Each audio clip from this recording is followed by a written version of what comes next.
Я выбираю партию Мекеним Кыргызстан, потому что они обещают молодежи доступное жилье, чтобы молодежь наша оставалась в нашем Кыргызстане.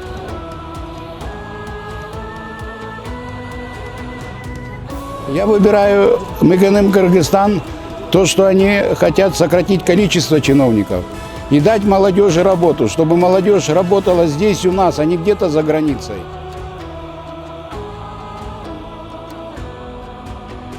Я голосую за Мекеним Кыргызстан, так как они хотят внедрить проект «Школьный автобус».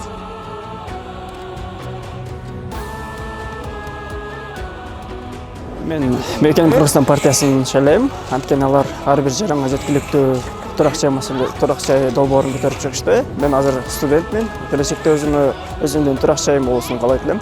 Ошого өзүмдүн ушумду Мекеним Кыргызстан партиясына берем.